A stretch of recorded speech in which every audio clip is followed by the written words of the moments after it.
Sabe, eu tenho essa ideia em mim que não existe nada novo. E estamos em talvez um ciclo, porque as coisas do passado elas vão se renovar um dia, ou que não existe um movimento de progresso de fato.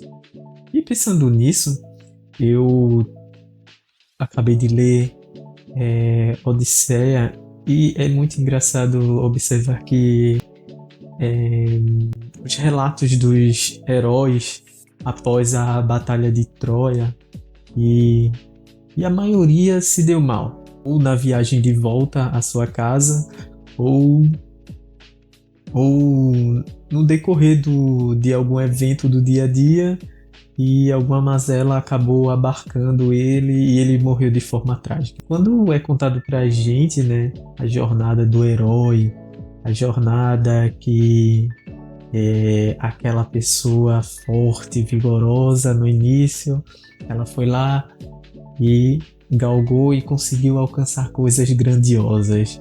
Mas não é contado o pós-crédito, certo? Digamos assim.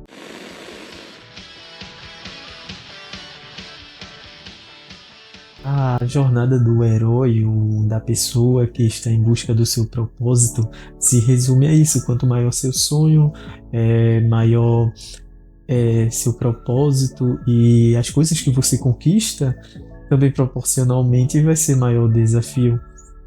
Então, pensando nisso, os propósitos e os desafios dos heróis em Ilíada, em Odisseia, nessa cultura antiga, eles eram algo grandiosos, mas também igualmente foi os perrengues e as maldições que caíram sobre eles, certo? Então, pensando nisso e pensando também sobre o prisma e sobre o aspecto de que não existe nada novo e que as coisas apenas se repetem no decorrer, ou que sempre existiu algum aspecto na antiguidade que explicaria ou de certa forma ajudaria-nos a entender alguns aspectos contemporâneos, no contexto contemporâneo, digamos assim.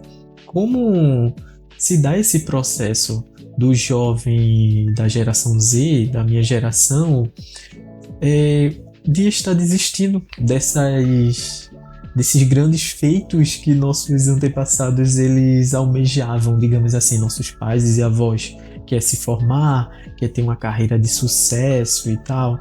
Por quê? Porque basicamente não só os desafios estão sendo superiores à conquista, como também a situação geral, tipo o contexto, ele não é favorável para isso. Então, digamos, eu vou para a faculdade, é, consigo meu diploma, volto para o mercado de trabalho e aí eu vou ganhar o mesmo de quem não foi para a faculdade.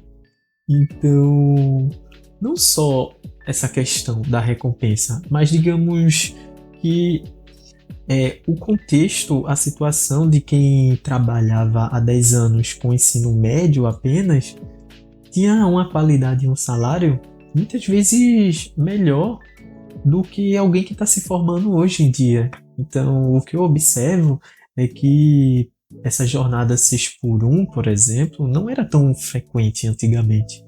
E, e na época eu tinha ensino médio apenas, e pô, eu conseguiria trabalhar 5 por 2, ganhava um salário mínimo, ok, mas era um salário que dava para eu me manter e as coisas não estavam tão caras. Porém, hoje em dia você tem o diploma, tem a sua graduação, mas tem muitas vagas que estão oferecendo um valor, digamos, ok, salário mínimo, mas você vai trabalhar 6 por um.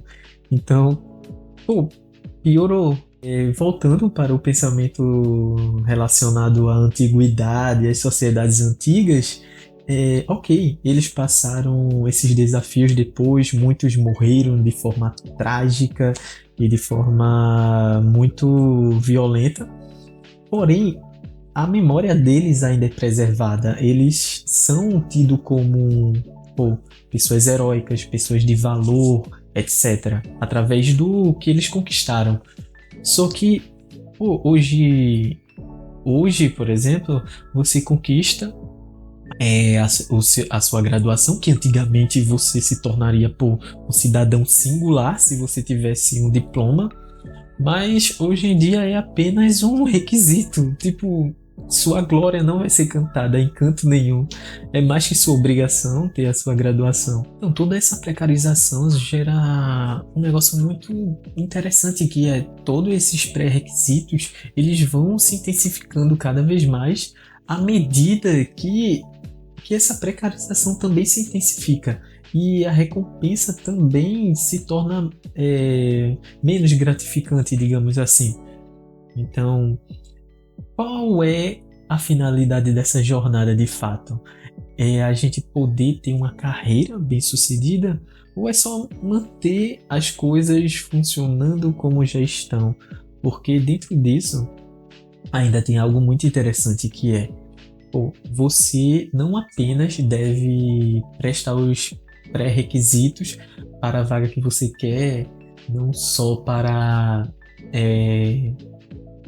as coisas que você quer saber, descobrir, etc., para poder se acrescentar na sua carreira, como também na sua vida pessoal. Ou seja, você tem que ser eficiente na sua vida pessoal,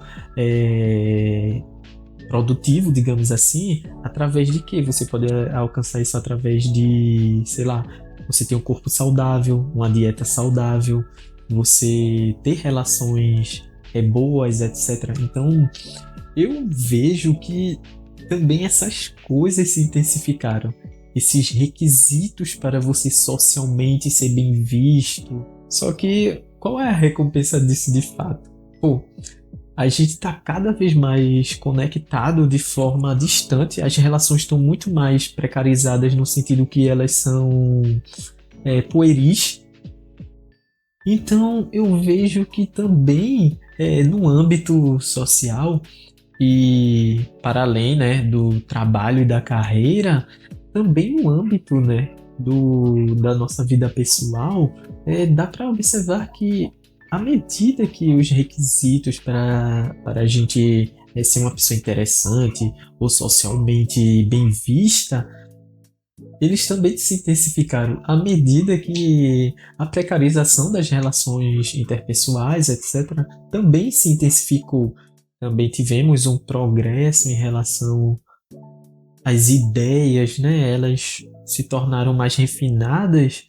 Também começamos a se identificar, a nos identificar com as ideias que elas são semelhantes a algumas características pessoais da gente.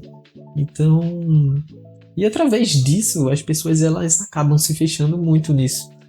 Acabam buscando apenas relações que sejam semelhantes àquelas ideias que ela tem. Então, não é um negócio raro, por exemplo, você encontrar com alguém e aí tá desenvolvendo uma amizade ou algo do tipo, e aí você falar que não gosta de treinar e que, sei lá, já aconteceu, né?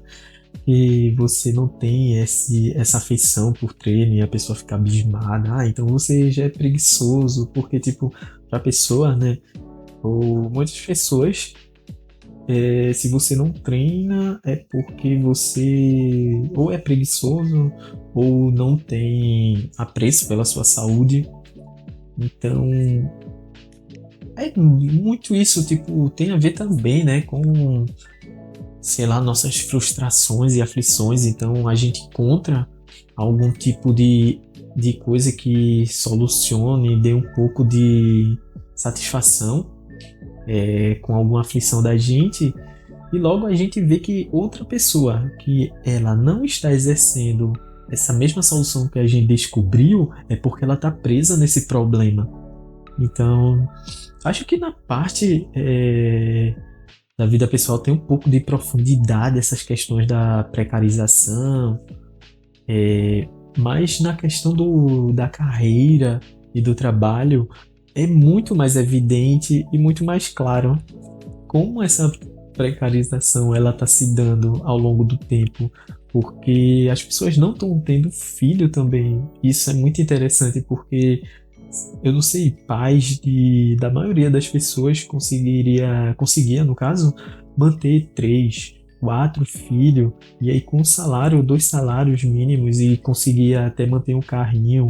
Você se junta com a pessoa hoje em dia e, tipo, as duas ganham 2 salários mínimos e, pô, você tem que, metade disso vai pro aluguel, por exemplo. E é muito estranho, porque você observa que você teve bastante esforço, ou mais esforço, né, do que seus antepassados, para chegar em determinado ponto, assim, da carreira, da sua educação, né, você tem um progresso em relação à geração passada, mas esse progresso ele ser ineficiente, sabe, para a maioria das pessoas, eu suponho. Voltando para essa questão dos heróis gregos antigos e toda essa tragédia que abarcou eles, apesar da glória também, me faz questionar se existe um caminho intermediário, se existe uma forma de lidar com isso, ou pensar isso sem ser pelo âmbito da total mediocridade, que é você se submeter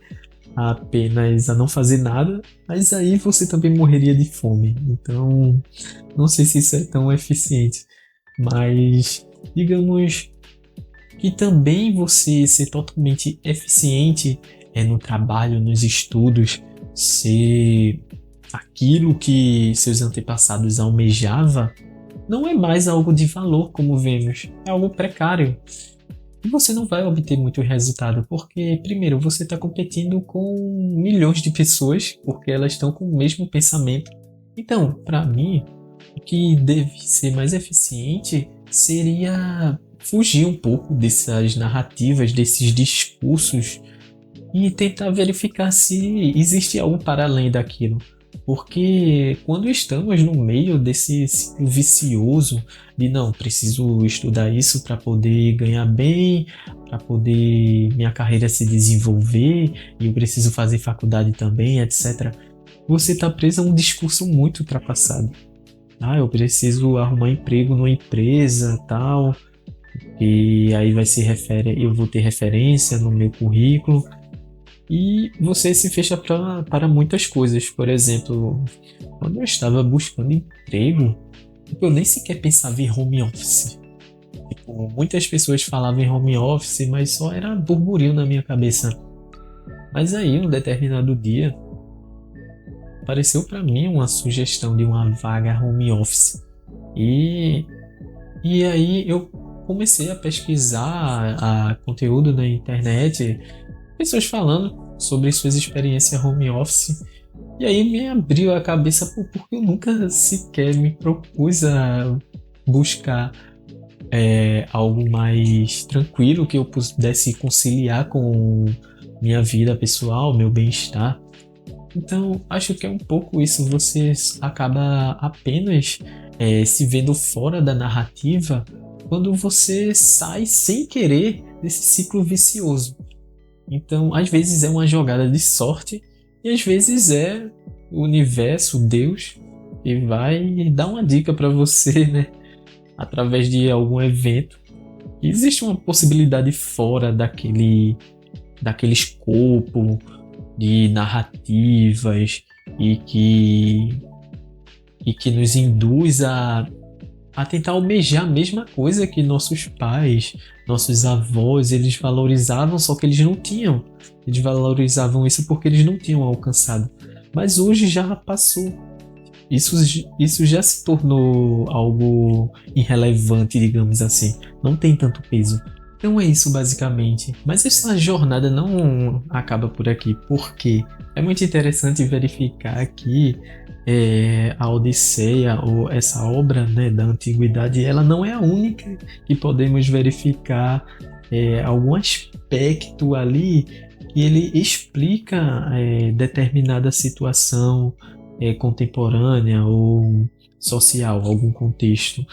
Porque eu mesmo acredito um pouco naquilo que, sei lá, Nietzsche falou, né, do eterno retorno, ou algo do tipo, que as coisas são cíclicas. Basicamente isso. Provavelmente não é isso que ele falou, basicamente a ideia dele deve ser mais complexa, mas é um pouco isso que as coisas elas se perduram e elas vão se renovando, mas a partir do que já existe. Mas é isso basicamente. Obrigado por assistir e se inscreva no canal. Deixa o like.